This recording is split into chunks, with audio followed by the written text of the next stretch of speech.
الرجیم بسم اللہ الرحمن الرحیم الحمدللہ رب العالمین الصلاۃ والسلام علی اشرف الانبیاء والمرسلین سیدنا و نبینا ابی القاسم محمد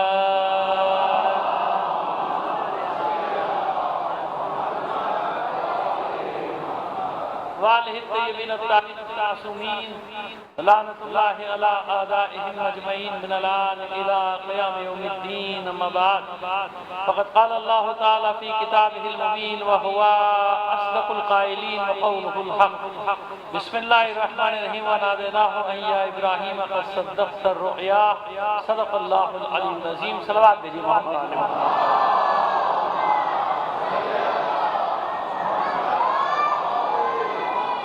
عزیزان محترم بات ہو رہی ہے ہماری آج ایک فتویٰ آپ کے سامنے بیان کریں گے تاکہ آپ کو اندازہ ہو جائے کہ جو ماحول بنانے کی کوشش کی جا رہی ہے ایسا ہے نہیں، کوئی مکتبی فکر ایسا نہیں کہ جو کسی نہ کسی انداز میں جناب سید الشہداء کیا ذکر نہ کرتا ہو، عزاداری نہ کرتا ہو۔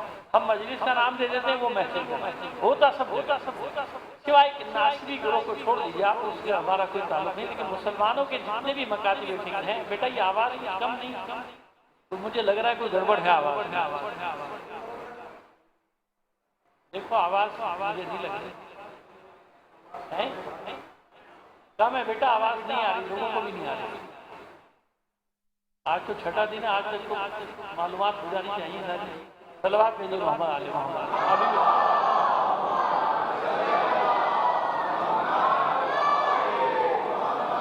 اب ٹھیک ہے بھائی آواز آخر باہر والوں کو آ رہی ہے میری آواز؟ تو اشارہ کرتے باہر سے ہی آ رہی ہے آواز؟ چلیں شکر ہے۔ ایک صلوات بھیجیے محمد علیہ محمد کا۔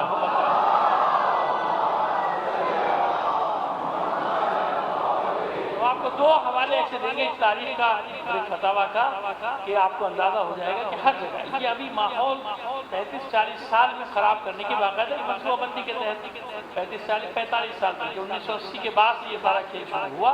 ورنہ ٹھیک ہے اختلافات تھے اپنی جگہ تھے، رہ رہے تھے سکون سے چین سے، میری عمر کے لوگ جانتے ہیں کوئی ایسا مسئلہ نہیں تھا، چھوٹی موٹی بات کہیں ہو گئی لوگ جمع ہوتے تھے، بڑے مسئلے کو حل کرتے تھے، بات آگے بڑھتی ختم ہو، دشمنیاں نہیں، مطلب غارت کریں۔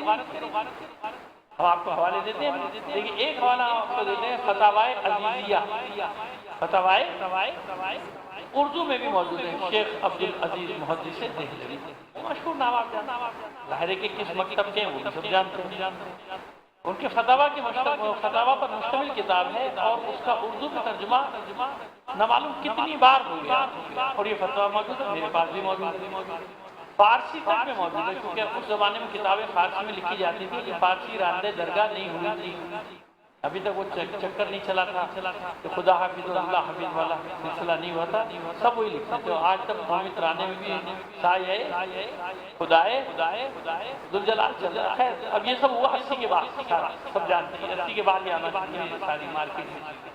تو اب آئیے نا، تو فتاوائے عزیزیہ میں کسی نے سوال کیا ان سے، شیخ عبدالعزیز محدث دہلوی سے سوال کیا کہ بھئی عاشور کے دن کیا کرنا چاہیے اور آپ کا کیا کام ہوتا ہے، آپ عاشور کے دن کیا کرتے ہیں؟ مکتب آپ جانتے ہیں نا کون سا مکتب ہے؟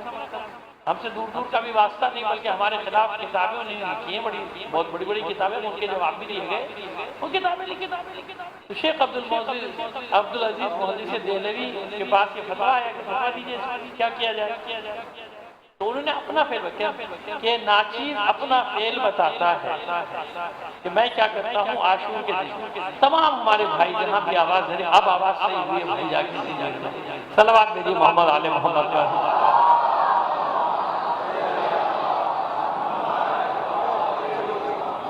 تو وہ اپنا فعل بتاتے ہیں کہ میں عاشور کے دن کیا کرتا ہوں۔ یہ تمام ہمارے بھائی جہاں تک آواز جاری ظاہر ہے کہ چینل کے ذریعے سے بھی جاتی ہے نا، سب کے لیے محبتوں کا پیغام ہے، دیکھیے کیسے آتا ہے اور یقیناً دل پہ اثر کرتی ہے باتیں، لوگ سمجھتے ہیں سنتے ہیں باتوں کو، نہیں بھائی ایسا نہیں ہے۔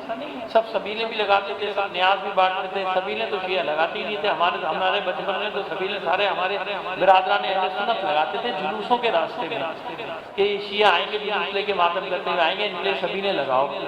میں حیدرآباد میں میرا بچپن گزرا، یقین مان وہ عاشور کے دن لطیف آباد سے ہم نکلتے تھے شہر جانے قدم شریف جانے کے لیے، مرکزی جلوس سے جانے کے لیے خاص مقام تھا وہاں ہمارے اہل سنت برادران بیچارے بالٹیوں میں ابلے ہوئے چھولے، پانی ٹھنڈا، اگر سردی ہے تو چائے لے کر، ہم نے تو دونوں دیکھا نا، سردی گرمی سب دیکھی، سردی ہے تو چائے لے کر، تو ہم نے وہ ماحول دیکھا، اس لیے ہمیں دکھ ہوتا ہے کہ ہمارے بچوں کو وہ ماحول نہیں ملا۔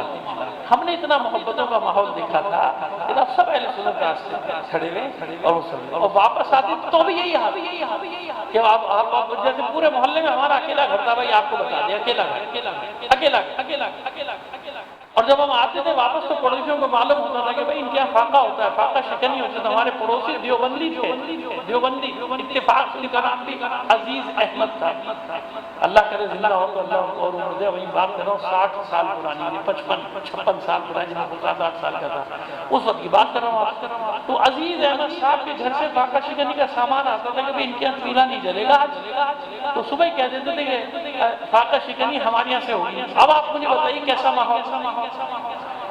اس لیے میں یہ بتانا چاہتا ہوں کہ تمام مکاتب فکر کے شیعہ ہو، سنی ہو، اہل حدیث ہو، دیوبندی ہو، بھائی وہ محبتوں سے رہا جاتا ہے۔ ہم رہتے تھے، ایسا نہیں کہ ایسا نہیں تھا، جھگڑے فساد نہیں تھے، محبتوں سے رہتے تھے لوگ، سب محبت نہیں۔ بھائی آج اس کی مجھ سے کچھ دشمنی چل رہی ہے، صلوات بھیجیے محمد آل محمد پر۔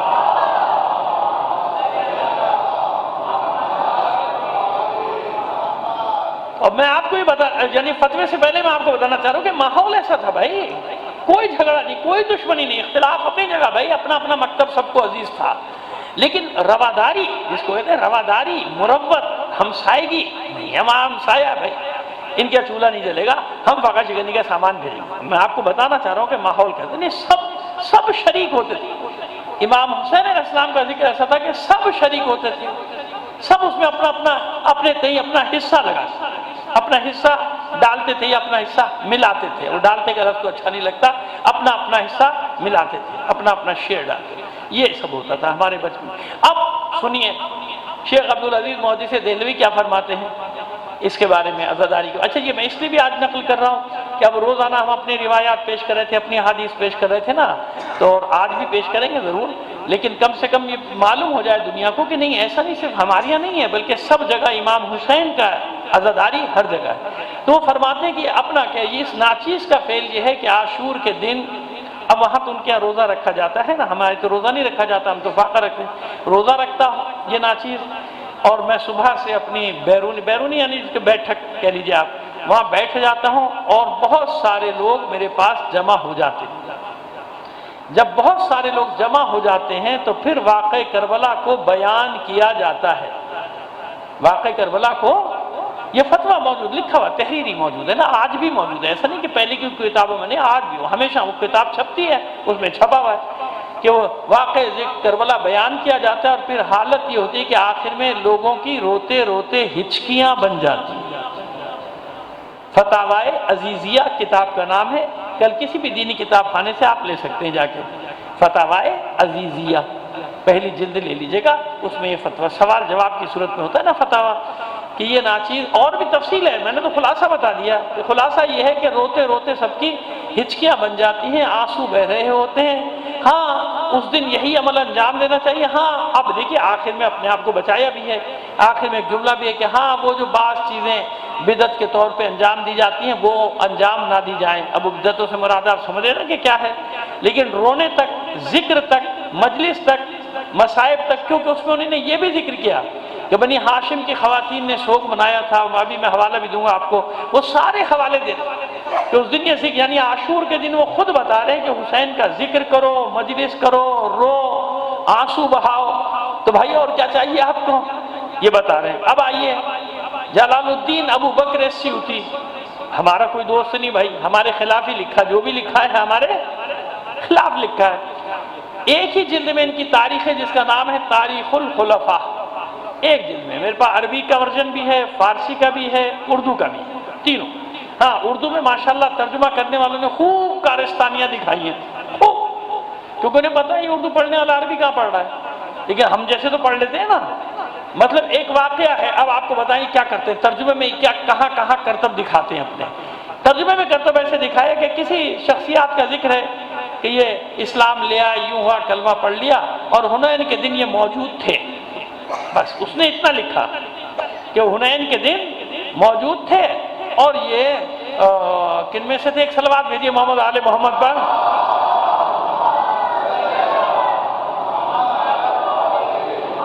اور یہ مؤلفۃ القلوب میں سے تھے۔ مؤلفۃ القلوب انہیں کہا جاتا تھا کہ جو کلمہ پڑھ کے مسلمان ہوئے تھے ان کے دلوں کی تالیف کے لیے ان کو مال غنیمت میں سے کچھ زیادہ دیا جاتا تھا، مال غنیمت میں سے زیادہ دے دیا جاتا تھا کہ چلو ان کے دل نرم رہیں، کیونکہ بڑی دشمنیاں کی تھیں۔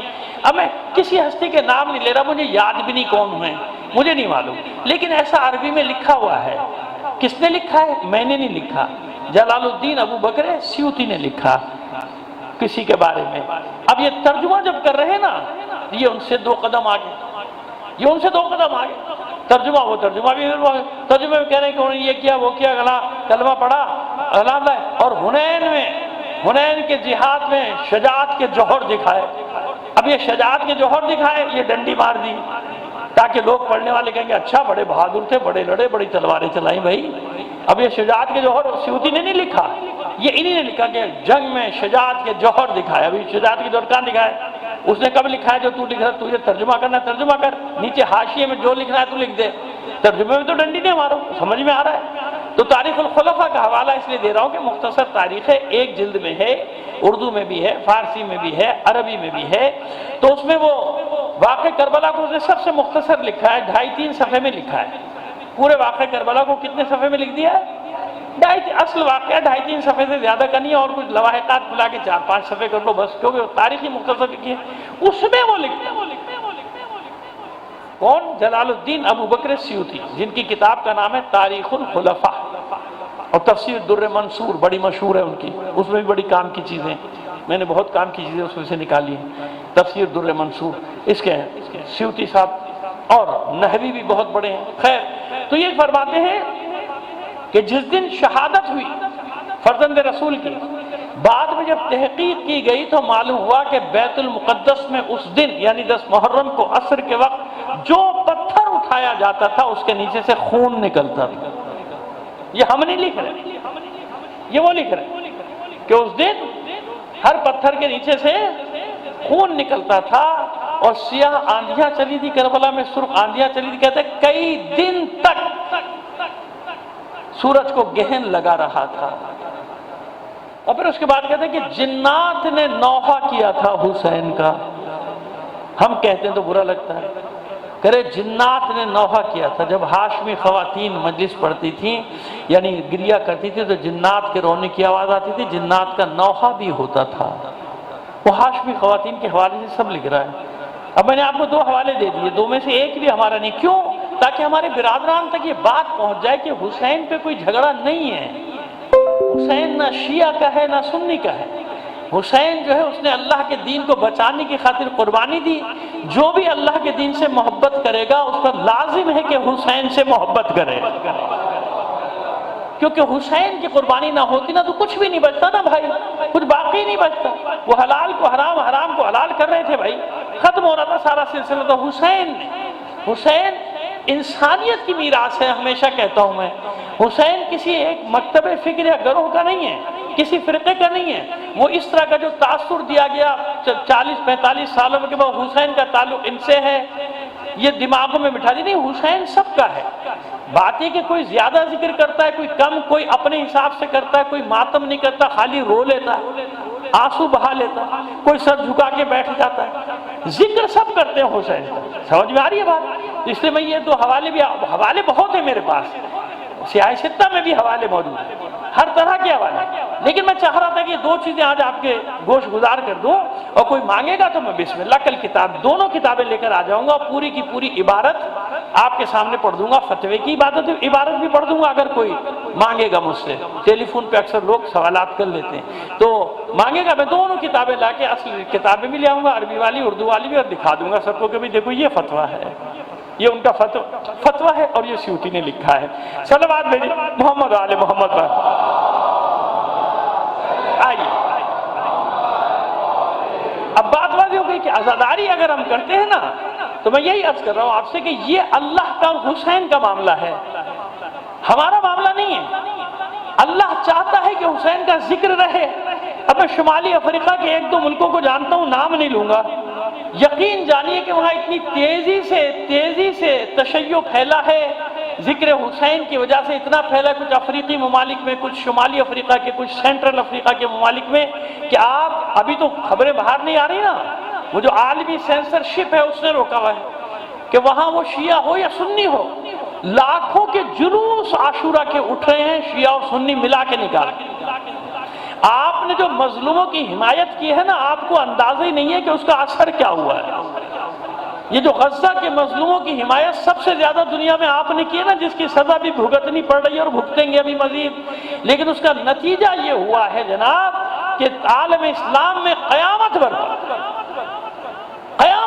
امام حسین کے نام مذہب نہیں بدلا ہے، بعض میں تو سنی ہیں، اہل سنت ہے ہمارے بھائی، لیکن جلوس نکال رہے ہیں، جلوس ازا نکال رہے ہیں، لبیک یا حسین کے نعرے لگا رہے ہیں۔ کیوں؟ انہیں معلوم ہے کہ یہی نعرہ ہے جو باطل سے لڑنے کے لیے طاقت دے گا، جو خوف کو دل سے نکال دے گا، خوف کو قریب نہیں آنے دے گا۔ اس لیے پہلے دن میں نے آپ کے سامنے حدیث پڑھی تھی، اِنَّ لِقَتْلِ الْحُسَيْنِ حَرَارَةٌ فِي قُلُوبِ الْمُؤْمِنِينَ لَا تَبْرُدُ أَبَدًا۔ حسین کے نام میں ہی گرمی ہے، حسین کے نام میں جوش ہے، حسین کے نام میں تڑپ ہے، حسین کے نام میں ایک آتش ہے، آگ ہے دلوں میں، مومنین کے دلوں میں۔ حضور فرماتے ہیں، اللہ کے رسول کی حدیث ہے کہ یہ قیامت تک بجھے گی نہیں، یہ ہمیشہ جلتی رہے گی، اور جب تک یہ آگ جل رہی ہے اسلام زندہ ہے، جب تک یہ آگ جل رہی ہے باطل کے ارمان آرزو کبھی بھی پوری۔ وہ سارے عالم اسلام پہ قبضہ کر کے سمجھا تھا، اپنے پٹھو بٹھا کے سمجھا تھا کہ بس میں نے عالم اسلام کو ختم کر دیا، اب جو میں نے اسلام بنایا ہے میری مرضی کا اسلام چلے گا۔ انہیں نے بنایا ہوا ہے نا اپنا اسلام کہ میرا، ہم جو، یہ ان کے دعوے ہیں کہ اسلام وہ چلے گا اسلامی دنیا میں جو ہم دیں گے، جو ہم پڑھائیں گے، وہ اسلام پڑھو، وہ اسلام نہیں جو کربلا کا اسلام ہے۔ لہذا سب سے بڑی رکاوٹ کون ہے؟ عزاداری حسین۔ سب سے بڑی رکاوٹ کون ہے؟ ذکر حسین۔ ابھی آپ دیکھیں عاشورہ آ رہا ہے اور کربلا پورا ہونا شروع ہو گیا، پوری دنیا کے لوگ اب کیسے روکیں یہ؟ اب وہاں پہ جو لوگ جاتے ہیں جب واپس آتے ہیں تو وہاں سے جوش لے کر آتے ہیں، وہاں سے حوصلہ لے کر آتے ہیں، وہاں سے نیا عزم لے کر آتے ہیں۔ آنے کی بات چھوڑیے، آپ یہاں بیٹھ کے دیکھتے ہیں آپ کو جوش چڑھ رہا ہوتا ہے۔ کربلا کے مناظر جب آپ دیکھتے تو یہ اللہ کا دیا ہوا انسانیت کو، شیعوں کو نہیں، انسانیت کو دیا ہوا ایک عطیہ ہے کربلا، نعمت ہے کربلا، کہ اگر اس سے وابستہ ہو جاؤ گے تو دنیا کی کوئی طاقت تمہیں شکست نہیں دے سکتی۔ اب ایک صلوات بھیجیے محمد آل محمد پر۔ اب ایک دو حدیثیں لفظ بہ لفظ روایات آپ تک پہنچانی ہے، لہذا اجازت دے دیجئے کہ 2-4 منٹ کے لیے کاغذ دیکھ کے پڑھ دیں۔ کیوں؟ اطمینان یہ چاہتا ہوں کہ کوئی ایک لفظ غلط نہ چلا جائے۔ دیکھ کے پڑھنا برا نہیں ہے، غلط پڑھنا برا ہے۔ صلوات بھیجیے محمد آل محمد۔ اب مسئلہ یہ ہے نا کہ ہم ایران عراق کے آدھی نا، وہاں پڑھاتے ہیں اساتذہ، تو وہاں جو بھی بیٹھتا ہے ممبر پہ وہ تو کتاب بھی لے کے بیٹھ جاتا ہے، کاغذ بھی لے کے۔ یہاں مسئلہ بڑا ٹیڑھا ہے، کوئی کاغذ یا کتاب لے کے بیٹھے کہیں جاہل ہے، تو تھوڑی دیر کے لیے مجھے جاہل سمجھ لیجئے آپ۔ صلوات بھیجیے محمد آل محمد پر۔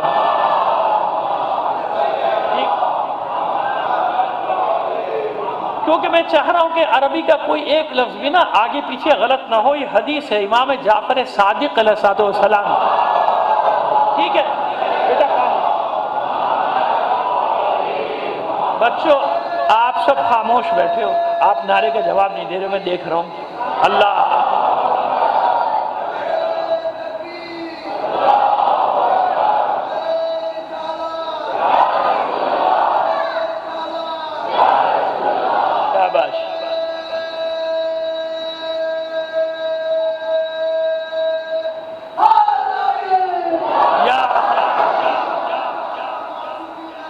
جزاک اللہ، اللہ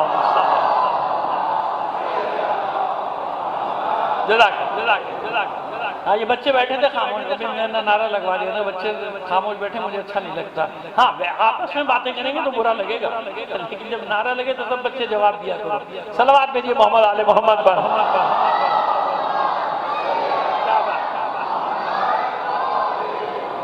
آپ نے نام سنا ہوگا زرارہ ابن عیون، بہت مشہور صحابی ہے امام کے، نہیں امام کے جو چند ہے نا خاص، جن کو امام نے مناظروں کے لیے رکھا تھا۔ آپ جانتے ہیں چھٹے امام کا دور مناظروں کا دور تھا، کبھی زندگی میں موقع تشریف رکھی تو آپ جانتے ہیں کہ وہ مناظروں کا دور تھا۔ ہم نے بھی ایک بار عشرہ پڑھا تھا، کیونکہ وہ دور ایسا تھا نا، مختلف فقہیں ہر طرف سے حملہ آور ہو رہا تھا، نئی نئی فقہیں آ رہی تھی، نئے نئے مذہب آ رہے تھے، تو امام نے ہر جگہ تو نہیں تھے نا، شاگردوں کو تیار کیا تھا اپنے نائبین کو، اور بھیجتے تھے، اور سب کو تاکید چیزیں، تم اس میں بات کرو گے، تم کلام میں، تم عقائد میں، تم توحید میں، تم فلاں میں، تم امامت میں، ہر ایک کی فیلڈ الگ الگ۔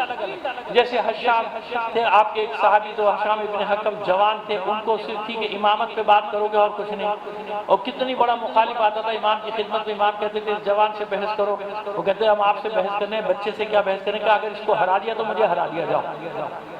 امام نے ایسے شاگرد، تو بس میں یہ ہمیشہ ایک ہی بات آپ سے کہتا ہوں میرے عزیزوں، اتنی سی بات تو سمجھ لو نا، کہ جب امام نے اپنی ظاہری حیات میں بغیر نائبین کے آپ کو نہیں چھوڑا، جب امام پردے میں نہیں گئے، غیب میں نہیں گئے، نائبین تیار کر کے پورے عالم اسلام میں، وہ آذربائیجان تک، قزاقستان تک، قرقیزستان تک اماموں کے شاگرد گئے، امام نے خود بھیجا جاؤ جاؤ تبلیغ کرو۔ تو خدا کے بندو، غیبت میں جانے کے بعد لاوارث چھوڑیں گے آپ؟ لاوارث چھوڑیں گے؟ اتنی سی بات سمجھ کہ خود امام کو بھی ضرورت ہے کہ امام ہے نا سارے کام کر دے گا، لیکن نہیں، 5000 شاگرد، 4300 کے تو نام جمع کیے شیخ مفید علیہ الرحمہ، چھٹے امام نام، انہی میں سے بہت بڑا نام ہے زرارہ ابن عیون، 3-4 بھائی، زرارہ ابن عیون، عبد الرحمن ابن عیون، بکر ابن عیون، ایک اور ہے نام ابھی تھوڑی دیر میں ذہن میں آ جائے گا، 4 بھائی، چاروں شاگرد خاص شاگرد۔ تو زرارہ سے یہ بیان کیا ہے معاصر نظرداری کے بارے میں، اس لیے مستند ترین حدیث ہے ہماری آئی، زرارہ ابن عیون، یا زرارہ ان السماء بکت علی الحسین 40 صباحا بالدم وان الارض بکت 40 صباحا بالسواد ان الشمس بکت 40 صباحا بالكسوف والحمرة وان الجبال تقطعت وان انتصرت وان البحار تفجرت وان الملائکة بکت 40 صباحا علی الحسین۔ ابھی میں نے آپ کو تاریخ کا حوالہ دیا، اس نے تو اتنا سا لکھا نا، بس اتنا سا کہ کئی دن تک سورج کو گہن لگا رہا، یہ ظاہر اس کو اپنے حساب سے لکھنا، مگر لکھ تو دیا۔ اب دیکھیے امام کیا فرماتے ہیں، امام فرماتے ہیں اے زرارہ، اے زرارہ، آسمان نے امام حسین پر 40 دن تک خون برسا کر گریہ کیا۔ چھٹے امام فرماتے ہیں اے زرارہ، واقعہ کربلا کوئی معمولی واقعہ نہیں کہ لوگ سمجھتے ہیں کہ اس کو ایسے ہی بھلا دیا جائے۔ اے زرارہ، ان السماء بکت علی الحسین 40 صباحا، کہ آسمان 40 دن تک خون برسا کر، بالدم خون برسا کر گریہ کرتا رہا، وَإِنَّ الْأَرْضَ بَكَتْ 40 صباحا بِالسَّوَادِ، اور زمین نے 40 دن تک سیاہی کے ساتھ ماتا کیا۔ کیا مطلب؟ سورج کو گہن لگا رہا، سورج چھپا رہا۔ ان الارض بکت 40 صباحا بالسواد ان الشمس بکت 40 صباحا بالکسوف، اور سورج نے 40 دن تک گریہ کیا گہن کے ساتھ، یعنی 40 دن تک سورج تاریک رہا، گہن لگا رہا، سورج کو گہن لگا رہا، گرہن میں آ گیا تھا۔ والحمرۃ وان الجبال تقطعت، اور جناب کہتے ہیں کہ 40 دن تک گرہن اور سرخی کے ساتھ گرہن لگا رہا سورج کو، اور سرخ نظر آتا، سرخ خون کی طرح نظر آتا۔ وان الجبال تقطعت وان انتصرت وان البحار تفجرت، وہ کہتے ہیں کہ پہاڑ بکھر گئے، پہاڑ ٹکڑے ہو گئے اور بکھر گئے، سمندر پھٹ پٹ۔ جب جناب سید الشہداء کو شہید کیا گیا تو کہنے کہ پہاڑوں نے اس طرح ماتم کیا، سمندر نے اس طرح ماتم کیا کہ پہاڑ وَإِنَّ الْجِبَالَ تَقَطَّعَتْ، ٹکڑے ٹکڑے ہو گئے تھے پہاڑ، وَانْتَصَرَتْ، اور بکھر گئے تھے، ٹکڑے ٹکڑے ہو کر بکھر گئے تھے، وَإِنَّ الْبِحَارَ تَفَجَّرَتْ، اور سمندر جو تھے وہ پھٹ پڑے، سمندر پھٹ پڑے۔ وَإِنَّ الْمَلَائِكَةَ بَكَتْ 40 صباحا علی الحسین، اور فرشتوں نے 40 دن تک امام حسین پر گریہ۔ یہ کامل الزیارات کی پہلی جلد ہے، اس کا صفحہ نمبر 80، لیکن ترجمہ ہوگا تو صفحہ نمبر پتہ نہیں کون سا چلا گیا ہوگا اس کا، لیکن میں نے آپ کو حدیث ضرارت یعنی کسی ایسے نہیں کہ ادھر ادھر سے آ گئی، اس کا پورا ایک سلسلہ روایت ہے۔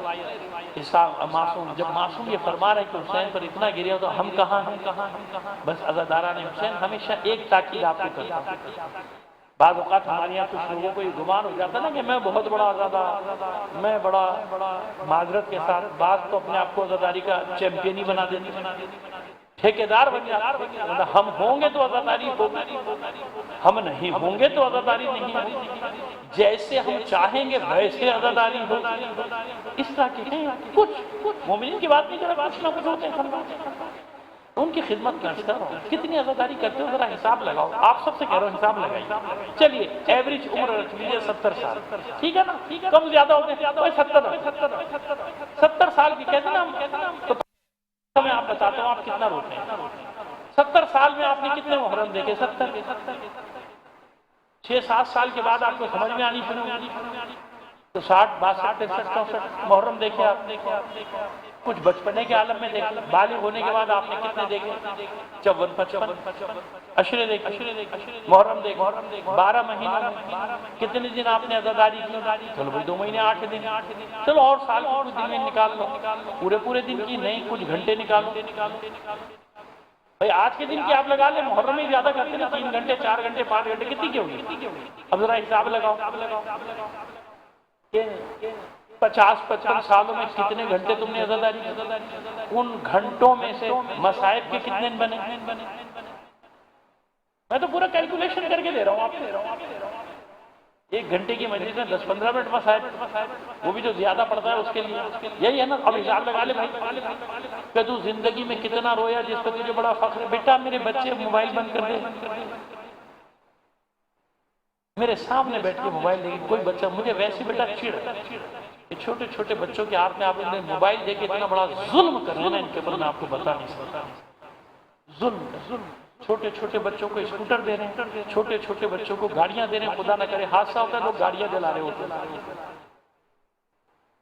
کسی کو یہ نہیں پتا ہوتا کہ اتنے سے بچے کو اسکوٹر دینے کا قصوروار کون ہے۔ میں نے خود آپ کو دیکھا 9-10 سال 11 چلا جا رہا، گھر والے کہہ رہے نہیں بڑی اچھی چلاتا ہے، جب خدا نہ کرے کوئی حادثہ پیش آ جائے اب رو رہے چلا رہے۔ ہر مرتبہ کسی گاڑی والے کا قصور نہیں ہوتا، کبھی اپنے بارے میں بھی غور کیا کرو کہ اپنے بچوں کو کس جگہ پہ ڈال دو کو خدا کا خوف کرو۔ اتنے سے بچوں کو اسکوٹریں دے رہے ہو، گاڑیاں دے رہے ہو، موبائل ہاتھ میں دے رہے ہو، کیوں کر رہے ہو یہ ظلم اپنے بچوں پہ؟ نہیں کرو۔ جنہوں نے بنایا وہ نہیں دیتے اپنے بچوں کو، وہ عقل مند ہے۔ جب 18 سال کا پھر کہتے ہیں موبائل یہ ہماری جان چھڑانے کے لیے مائیں بھی دے دیتی، تو لگ جا بھائی اس میں ہم اپنے کام کریں تو وہ کھیلتا رہے۔ کھیلتے کھیلتے وہ پتہ نہیں کیا کیا کھیلنے لگتا ہے۔ صلوات بھیجیے محمد آل محمد کا۔ تو میں آپ کی خدمت پیش کر رہا تھا، آپ حساب لگائیے کتنا بچا بھائی، کتنا بچا؟ کہاں گیا وہ دعویٰ؟ ہم تو پیسہ رونے اور زندگی کی کام نہیں کر رہا، نوکری نہیں کر رہا، کام نہیں کر رہا، تجارت نہیں کر رہا، کاروبار نہیں کر رہا، شادی نہیں کر رہا، بچوں کو نہیں پال رہا۔ یہ دعوے اچھے نہیں۔ 70 سال نہیں، ہمیں 70 زندگیاں بھی مل جائیں تو ہم سید سجاد کے ایک آنسو کا حق ادا نہیں کر سکتے۔ عزاداری تو دور کی بات کہ اس کا حق ادا کرے، ایک آنسو۔ اس بی بی کا حق ادا ہو سکتا ہے، 14 صدیاں گزر گئی رو رہی ہے۔ اس امام کی عزاداری کا حق ادا ہو سکتا ہے جو غیبت کے زمانے سے رو رہا ہے اپنی عزت کو۔ تو ایسے دعوے نہ کیا کرو نا، خواہ میں نہ کرو۔ انکساری۔ اب وہ ایک جگہ ہم نے دعا کی مجلس کے بعد، پروردگار اس قلیل عبادت کو قبول فرما لے، تو وہ جو چیمپئن تھے وہ کھڑے ہو گئے 2-4 بعد میں، لوگوں عبادت کو قلیل بتا دیا، عزاداری کو قلیل ہے نا، لوگوں کو بہکانے والے آدمی، وہ اس کو کہتے ہیں مغالطے میں ڈالنا۔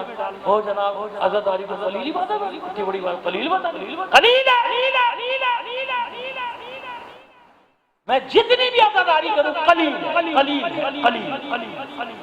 کوئی یہ دعویٰ نہیں کر سکتا کہ اس نے حسین کے غم کا حق ادا کر۔ لہذا جتنا بھی غم مناؤ آخر میں کچھ مولا کم ہے، کم۔ زیادہ عقل مند بنتے ہو، زیادہ ہوشیار بنتے ہو، میں نے کہا نا 70 زندگی ابھی ملے ہو، روتے رہو 70 زندگی، حق ادا ہو جائے گا حسین کا، نہیں ادا۔ جس کو پرند درند چرند سب رو رہے ہوں، اس کی عزاداری کا حق ادا ہوگا تم سے اور مجھ سے، ہم ادا کر سکتے ہیں اس کی عزاداری کا حق۔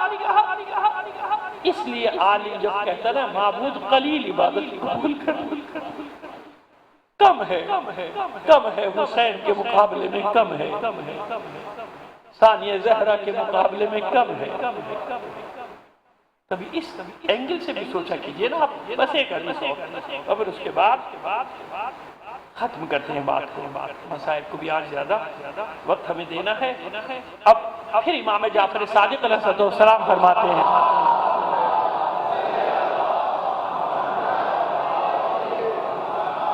کل الجزع والبکاء مکروہ، کسی بھی قسم کا رونا چلانا فریاد کرنا مکروہ ہے۔ اب یہ فنکار لوگ پتہ ہے کیا کرتے ہیں، وہ میرا اتنا جملہ نکالیں گے سوشل میڈیا پہ ڈال دیں گے، دیکھو کیا کہہ رہا ہے مولوی، یہ رونا اور بکا کرنا مکروہ ہے، بس آگے نہیں سنا، اتنا کافی۔ شیعہ قوم بھی ایسی ہے ماشاءاللہ، وہ 10 سیکنڈ کا کلپ سنے گی 3 بجا دے گی، پورے پاکستان میں پوری دنیا میں، او ہو دیکھو مولانا حسن ظفر نے کیا کہہ دیا۔ یہ اکثر یہی ہو رہا ہے، پوری بات نہیں سن رہے، اس کے آگے کیا کہہ رہے ہیں، کام ہو گیا، ویورز ملیں گے، 1 ملین آ جائیں گے شام تک، سبسکرائب بڑھیں گے، یہ نہیں معلوم کہ قوم میں انتشار ڈالنے کا کتنا بڑا گناہ، سارے اعمال اپنے برباد کر دیے، برباد، تباہ و برباد کر دیا اپنے آپ کو ایک کلپ، ایک 10 سیکنڈ کی کلپ۔ میں نے کہا نا کیا کریں گے، اتنا سا یہ ٹکڑا نکالیں گے 10 سیکنڈ کا، دیکھو مولانا کیا کریں گے، ہر قسم کا رونا فریاد کرنا مکروہ، بات کرنا، یہ دیکھو واقعی میں ہی تو کہہ رہا ہوں، ہاں دیکھو حسن ظفر تو چھپا ہوا تھا، بڑا غدار بنتا تھا، دیکھو کیا کہہ رہا ہے، اور سارے جناب اس کا سوشل میڈیا ہوگا اور میں ہوں گا اور میری گت بندی ہوگی، صلوات بھیجیے محمد آل محمد پر۔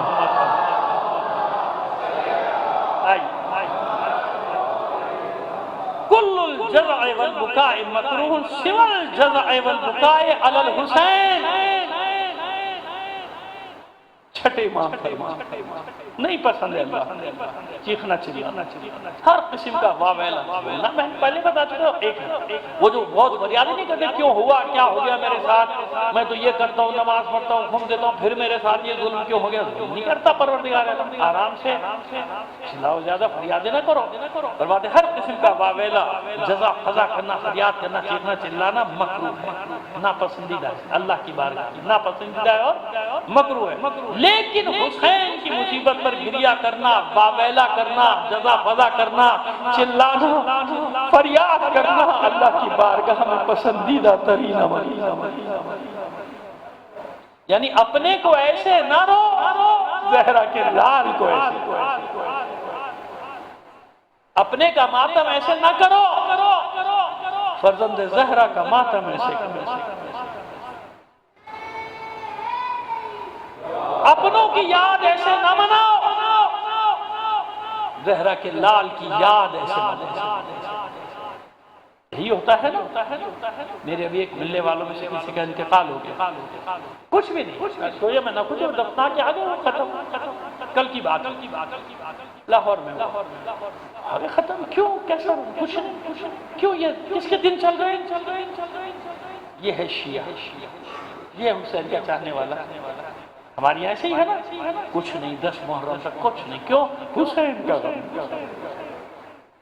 حسین سے بڑھ کر میرا عزیز نہیں ہے، نہ میرا باپ، نہ میری ماں، نہ میرا بیٹا، نہ میری بیٹی، نہ میری اہل و عیال، کچھ بھی نہیں، حسین حسین حسین، اس لیے سب کا غم پیچھے، پہلے فرزند زہرا کا، پہلے حسین کا غم، پہلے علی کے لال کا غم، اور حسین کے غم کا مطلب کیا ہے، اکیلا حسین اور صبح سے شام تک لاشیں اٹھا رہا۔ میں نے کل آپ کی خدمت میں عرض کیا کہ علی اکبر کا لاشا اٹھانا کتنا مشکل ہے نا، کیسے لائے، لیکن عزیزو ایک لاشا اس سے بھی سخت، اس سے بہت مشکل سے لائے، بچوں کی مدد سے لائے، گھسیٹ گھسیٹ کر لائے علی اکبر۔ لیکن اس سے بھی مشکل تھا ایک لاشا لانا جو صرف 6 ماہ کے بچے کا تھا. اس سے بھی 6 ماہ کا کتنا سخت تھا اس کا لاشا اٹھانا حسین کے لیے. ابھی پڑھتا ہوں شہادت. دیکھیے مشکل سے لائے مگر لے آئے نا علی اکبر کا لاشا. یہ وہ مجاہد ہے جس کا لاشا خیمے میں لے جانے کی ہمت نہیں ہو رہی حسین, ہے نا. یہ کتنا بڑا مجاہد ہے کہ آپ عاشور کے دن اعمال عاشورہ میں صبح وہ عمل انجام دیتے ہیں جو حسین نے انجام دیا. انا للہ و انا الیہ راجعون رضا بقضائہ و تسلیما لامر. 7 بار آگے پیچھے ہوتے ہیں نا ابھی. کیا یہ وہی تو ہے؟ حسین یہ سوچ رہے ہیں بچے کے لاشوں کو خیمے میں لے کے کیسے جاؤں. سمجھ میں آ رہی ہے بات کہ اصغر کی شہادت کوئی معمولی شہادت نہیں. اصغر کی شہادت نے ضمیر انسانی کو جھنجھوڑ دیا. بڑے کہ جھنجھوڑوں کے ساتھ کیا. اصغر نے کیا کیا؟ معصوم اصغر, اور جس کو لے کر آئے تھے حسین کس لیے؟ پیاسا. ماں کا دودھ خشک ہو گیا. یہی کہا تھا حسین, پانی نہ ہونے کے سبب اس کی ماں کا شیر خشک ہو.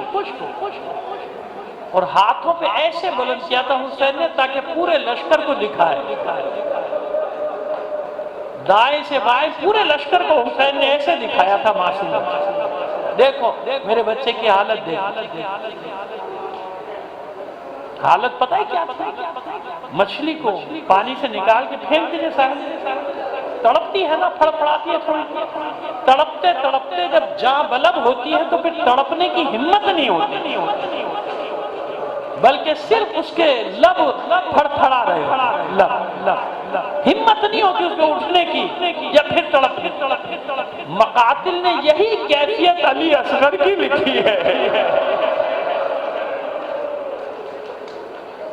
کہ جب حسین نے جواب نہ ملنے پہ جلتی ریت پہ اپنے ننھے علی اصغر کو لٹایا تھا نا, تو دیکھا تھا لشکر نے کہ معصوم کے لب ایسے ہل رہے ہیں جیسے مچھلی کا دم نکلتے وقت اس کے لب پھڑپڑاتے.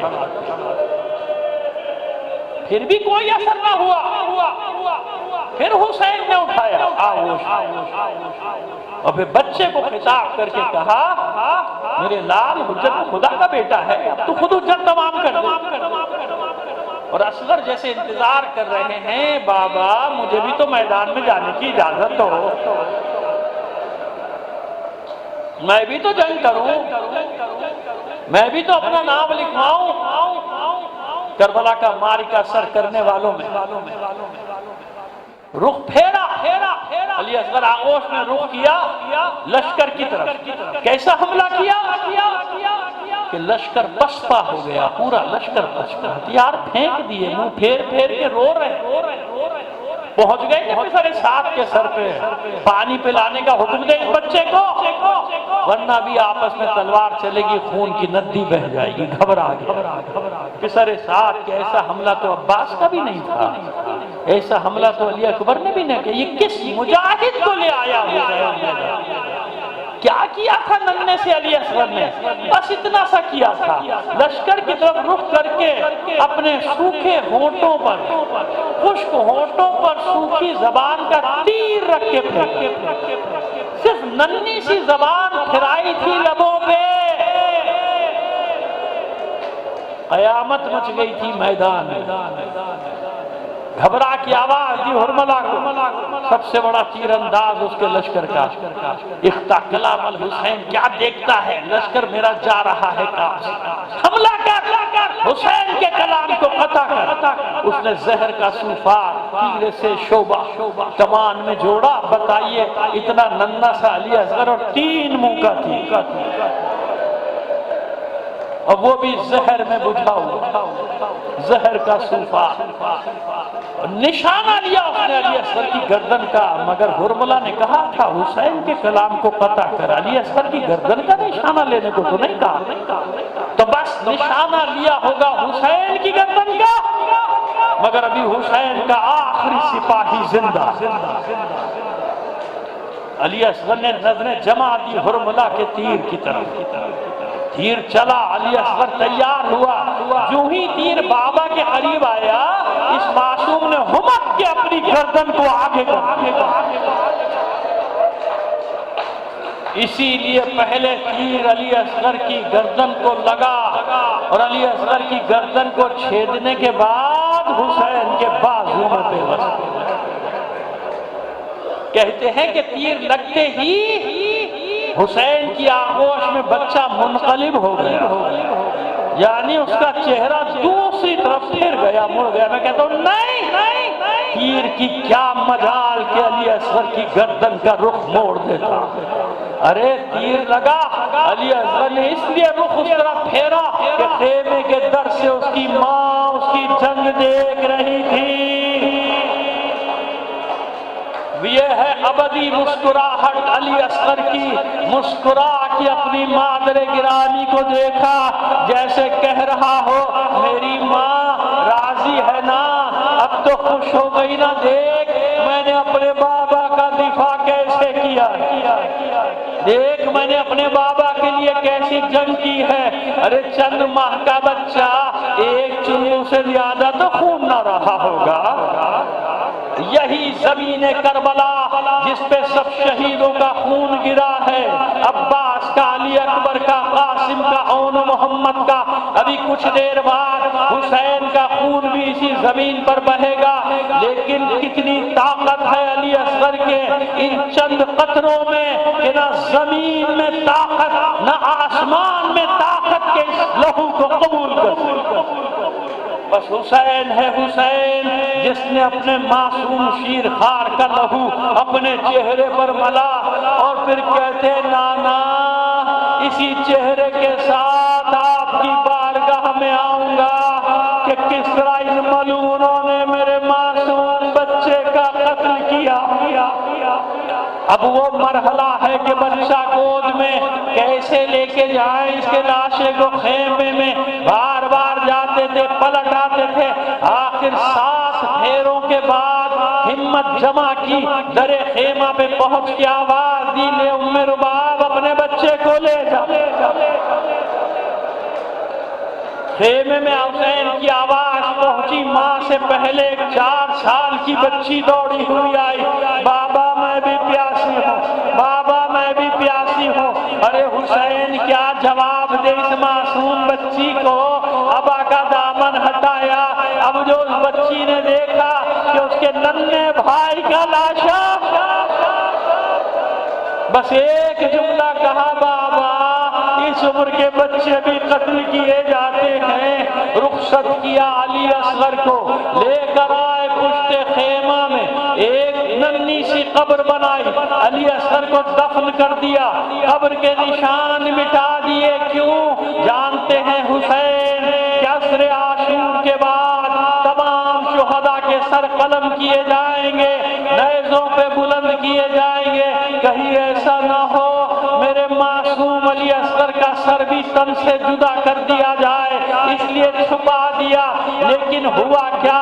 عصر عاشور کے بعد جب شہداء کے سر قلم کیے جانے لگے تو شمار کیا گیا، کسی نے کہا جتنے میدان میں مارے تھے ایک سر کم ہے، ایک سر کم ہے، پھر ڈھونڈا گیا نہ ملا، کسی نے کہا آخری وقت میں پشت خیمہ پر حسین کچھ چھپا رہے تھے، نیزہ برداروں کا دستہ تیار ہوا، حکم دیا گیا پشت خیمہ کی زمین کو کھود دیا جائے۔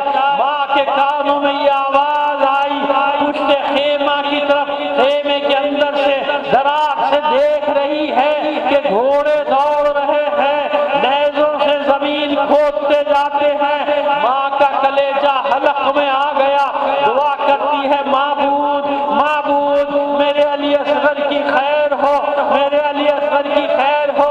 لیکن اے جناب ام رباب، علی اصغر کی تمنا تو کچھ اور ہے۔ علی اصغر کہتے ہوں گے اے میری ماں یہ دعا نہ مانگ، یہ دعا نہ مانگ، تیرے علی اصغر کو گوارا نہیں کہ سب شہداء کے سر تو نیزوں پر ہوں، اور جو فاتح جنگ کربلا ہے اس اصغر کا